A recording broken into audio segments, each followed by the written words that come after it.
This is one of those days where, you want to take the day off. And fortunately, I got all my errands run for the holiday, and there's just too much going on. And we're going to look to the north here in this particular segment. And I had a guest on this past week on our podcast, and Matthew McOrder.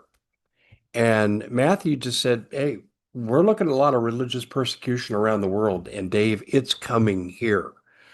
Well, the coming here just landed just north of here. No, I don't mean Santa in the North Pole. I'm talking about Canada. This is very serious, and I'm telling you, it's creeping in. But we also see subtle signs of it here, and I'll get into that here after I tell you that we are brought to you by Noble Gold. Now, listen, you want 10 1 ounce silver coins? Beautiful arrangement. Beautiful. Qualified investors.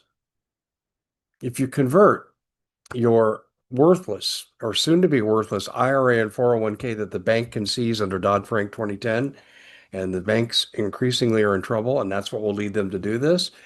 Well, you can convert that to where you own it. It's backed by gold and or silver, and there you go. It's yours forever, and no one can touch it. Sounds like a pretty good idea, doesn't it? That's just one of the services Noble Gold offers. I've been a customer for over 9 years, or excuse me, 9 years? It's over 8 years for me as a customer, 9 years as an advertiser. And I have to tell you, they're the best organization to ever deal with, ever, ever. They never pressure you. You literally have to close your own deal. I was shocked the first time I went through it. I thought, okay, I'm ready. What would you like to do next, Mr. Hodges? Well, I'd like to close the deal. Oh, okay. We'll be happy to help you with that. That's how it's going to go for you. They will never, ever push you, but I'm pushing you. I'm telling you right now, you need to do this, and you'll get that bonus of 10 1 ounce silver coins. By the way, they were worth $62 an ounce at the beginning of this advertising cycle for this month. They're now worth about $75 an ounce. Pretty nice gift. What do? Call 877-646-5347, 877-646-5347. Or if you forget the number, just go to davehodgesgold.com, get started there, and get the process rolling. All right. I want to mention a couple things that Matthew and I talked about with regard to America. Um, when Benjamin Netanyahu brings over 1,040 pastors from American megachurches to become ambassadors for Israel, I'm fine as long as there's limits. And here's my limits. My limits are defense of Israel, not foreign wars of imperialism. And I'm going to make that very clear. No American boots on the ground. Second item, Judaism is the first half of my Bible. It's foundational for the Christian religion. That's where the commonality stops. There is no compromise in my worldview with regard to the New Testament regarding the crucifixion, the resurrection, the second coming, and everything in between. There is no compromise. I won't accept any compromise from another religion at all. And I'm America first. And when I look at the money that we're throwing at Netanyahu and the fact that their people get free healthcare, free college, and right now we are struggling, what is it, 90% of our families are going month to month. I'm sorry, we can't not keep the gravy train going. It's America first. And yes, I believe in preferential treatment for Israel because they're an ally. Even when I disagree with their present administration, I can't wait for a change to take place. And neither can a lot of Israelis from what they tell me. So I want to make sure I drew the line there. But we are seeing potential religious interference. We're already seeing it in TPUSA. They have bastardized their mission. This is not Charlie's organization. And stop campaigning on the grief. Stop monetizing the grief on Charlie because you are not using your money, your resources, and your attitude at TPUSA any longer to further what Charlie was about. And yes, we'll talk about this later. Charlie was in fear of his life. That's coming out loud and clear from people who are speaking up, contacting me, past and present members of TPUSA that are very distraught by what's happening. We are seeing religious interference in this country, and it's only going to grow worse because this is growing internationally like a stage 4 cancer. Matthew McWhorter was exactly right on the money with what he said. And if you haven't heard that interview, you should go back and listen to it. We aired it on social media in the past week, and it aired on our radio networks as well as our podcast service. Um, Very, very, very informed individual. Okay, now having said that we are open and vulnerable to religious persecution or misuse of the Christian religion to mold politics and finance, and I mean it not in a healthy way, but in a manipulative way. Well, it's happening in Canada, and it's happening right now. This is Michelle Rumpel Garner, and she is a podcaster. She is an activist, and I think she's a pretty darn good one. And I'll tell you, she opposes a lot of things in America, but she's a Canadian. And when American and Canadian interests collide, she has a duty to speak up. I respect that. I don't demean her for that, but I think she needs to realize that what's going on in Ottawa is wrong. It's abusive.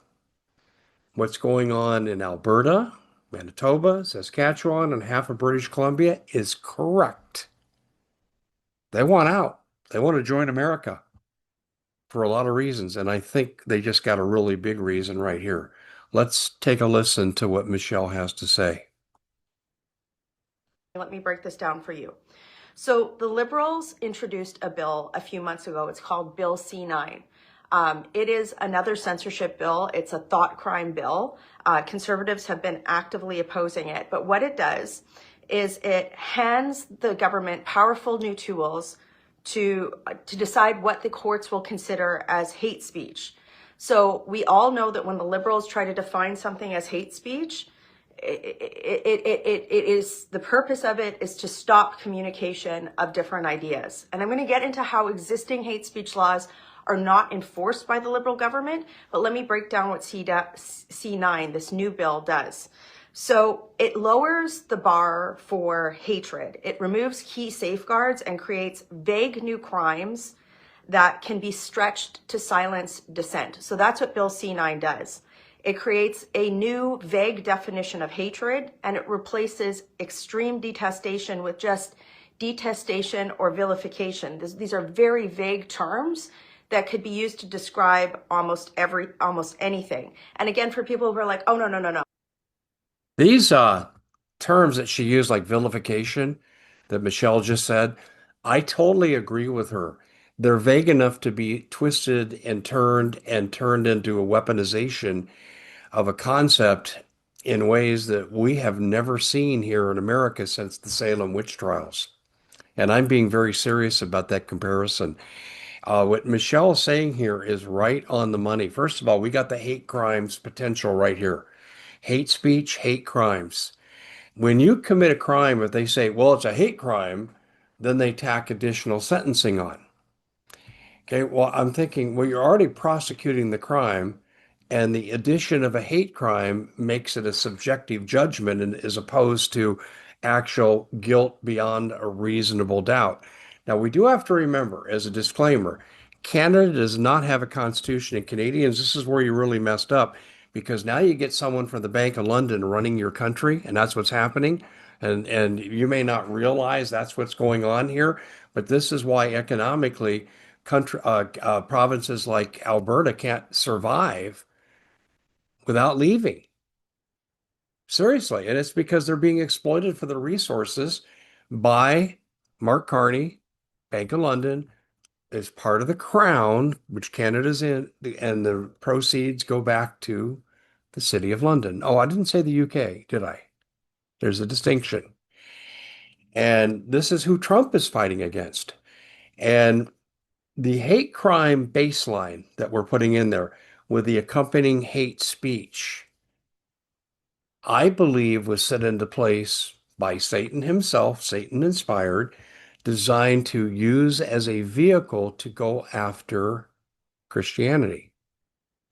And we're beginning to see that strategy at work. And I said the same thing about a decade ago. I said, I'm worried about how they designate hate speech now, because you can go along with your religious tenets and say, we tell our people not to do X, Y, or Z, but X, Y, or Z becomes a protected activity, a protected group, a protected whatever.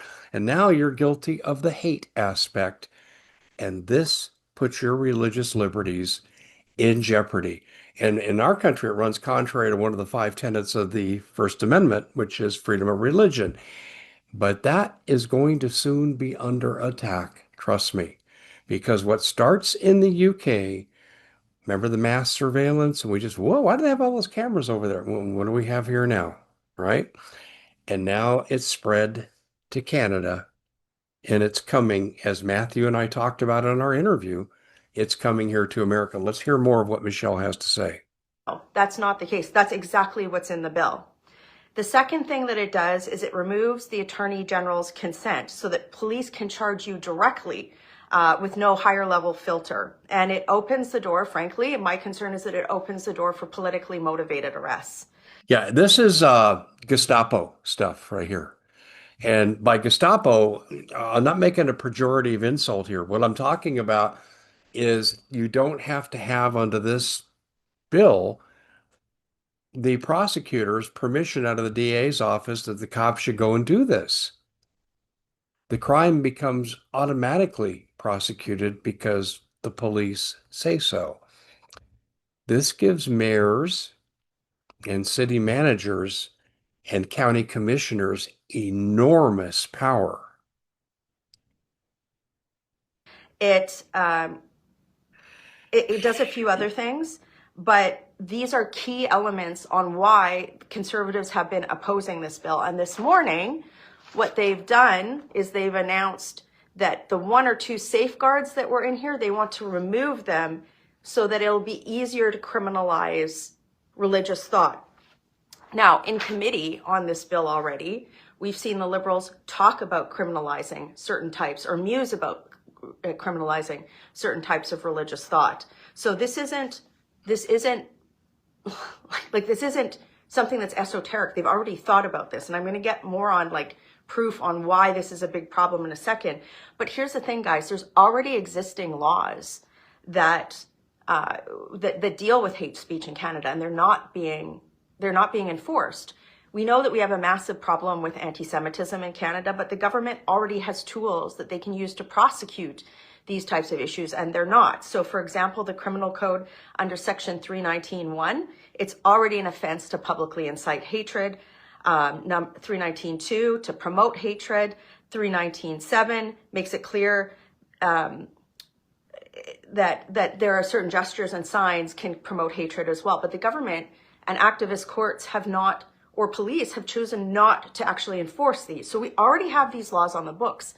And the government, you've all watched the government sit idly by while police refuse to enforce certain types of laws in situations where, frankly, Jewish Canadians are being targeted, right? So these laws are already on the books, and the government is refusing to enforce them. But now they've got this new bill where they're saying that they will make an amendment so that there is no exceptions for religious belief, essentially. So that's a huge problem. What else is the problem, guys? Well, we know that activist courts and police that are not enforcing existing laws are problematic. Where has the, my leader, the conservative leader, Pierre Poilievre, we've been talking about how the government has refused to do anything or have even acknowledged that church burnings are a problem, right? This article is just from last month. The article is 3 charged of burning near century-old church in central Alberta. Where is the inquiry on this? Why aren't existing laws being used to prevent this from happening? I think about the fact. She makes a point here that I want to go back into our shameful history, and this part of our history is shameful. When Black people were trying to assert some kind of political participation, So they would have a measured say over their how they live their lives, which is the inherent right of every person, not just Americans, but every person. And a lot of this activity was centered in black churches. Well, what did we go through during the desegregation era? The burning of black churches.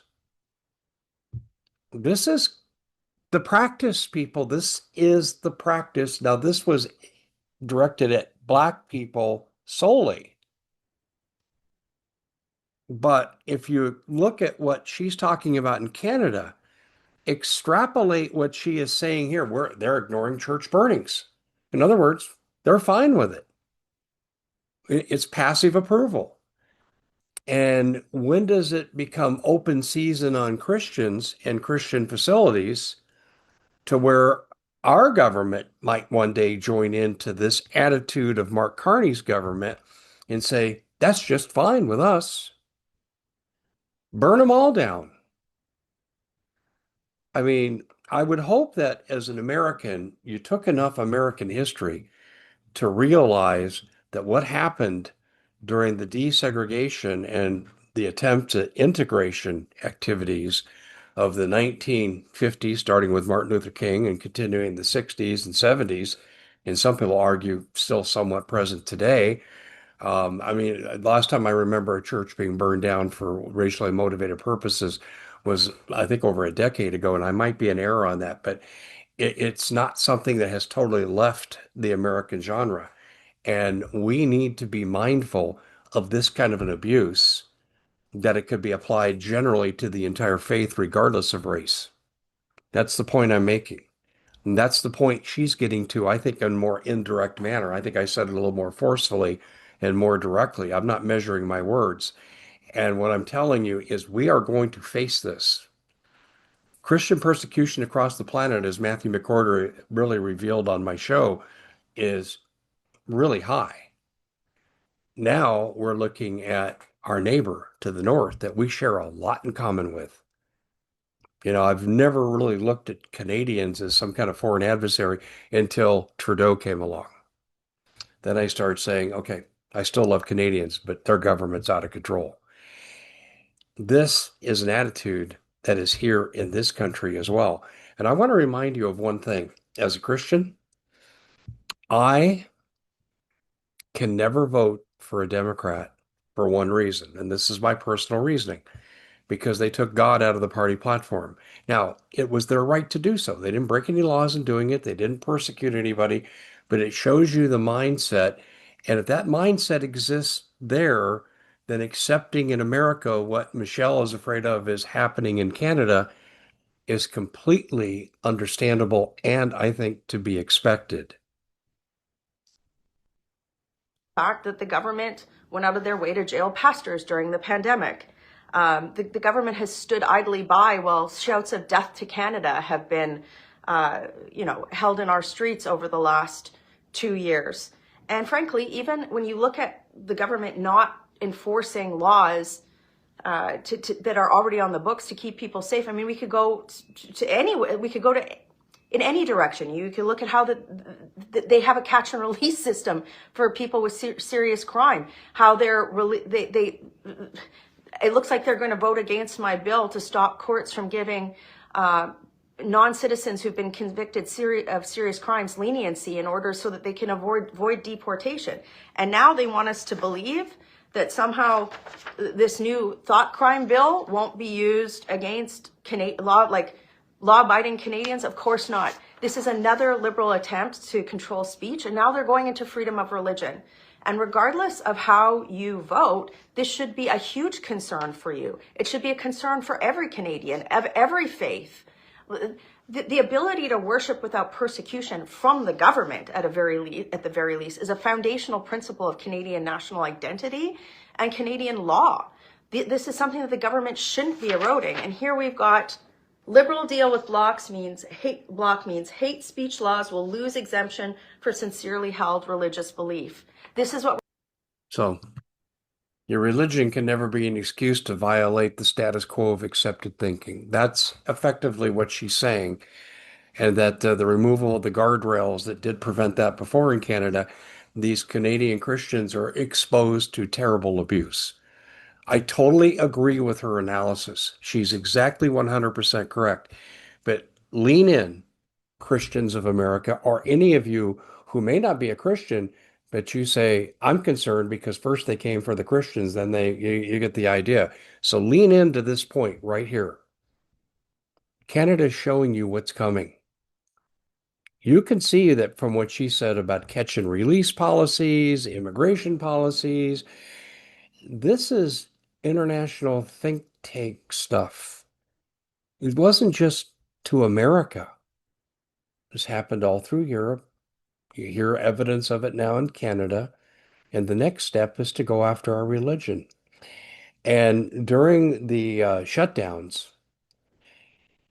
it was rules for thee, but not for me. I mean, Gavin Newsom could eat at his favorite French restaurant with his friends, but we couldn't even hold Christian services in drive-in movie theaters where the only people that would be exposed to each other would be people from their own family that they're already exposed to anyway. Do you remember those? Yeah, do you remember that? Pastor arrested people, issued citations. So you say, it can't happen here. Oh, I would submit to you, it already has happened here. How bad will it get? And to Michelle, I would say this to you respectfully, okay? Your days of controlling your country are over because you have no constitutional protections, Michelle. You need to join the movement that's growing by leaps and bounds in Canada for the majority of the provinces, at least in the western half, to leave Canada and come to a nation where at least we have a fighting chance because we have First Amendment protections. She's talking about tradition. Tradition doesn't mean jack squat in a court of law, especially a Canadian court of law. It does mean a lot in America because we have not just tradition, we have constitution and past practice, legally speaking. We have case law. So I would say, Michelle, it's not perfect on our side of the border, but you have a hell of a lot better chance of maintaining your religious freedom here as an American than you do as a Canadian. And I know this might make her angry. I don't know, but I know it'll make some Canadians angry. And listen, I don't want to make you angry. Keep your traditions, keep your pride in being a Canadian, but you can be a Canadian American and have your standard of living and your lifestyle preserved at the same time. But ladies and gentlemen, we need to guard against this. And I haven't decided what our course of action should be, if any, against the 1,040 pastors that went to Israel. If it was just like, hey, kumbaya, let's love and respect each other, realize Christians, our religion's the first half of your religion, it's foundational. I have no problem with that because it's historically true. It's factually accurate. But when it gets into, okay, you need to put our nation over your nation, I draw the line, and that pastor should no longer have the flock because they are an American pastor. Some people won't like what I just said. Look forward to your comments. And to our Canadian friends, about 5% of our audience, I believe, is made up of Canadians, at least our subscriber base. I look forward to your comments. And by the way, I love Canada. I wish we played hockey as well as you do, and you're catching up to us in basketball and baseball. I love Canada. I truly do. I've always respected Canadians. But you have the wrong government with no protection. And under the existing status quo of how you choose your leaders, you have no chance of changing it. None. Zero. I'm Dave Hodges. This is the Common Sense Show. We're dealing with in Ottawa, folks. You have to share this video. Please click on the We just did, Michelle, and you're welcome. We'll see you back here next time, everybody. And God bless Michelle for her act. Seriously.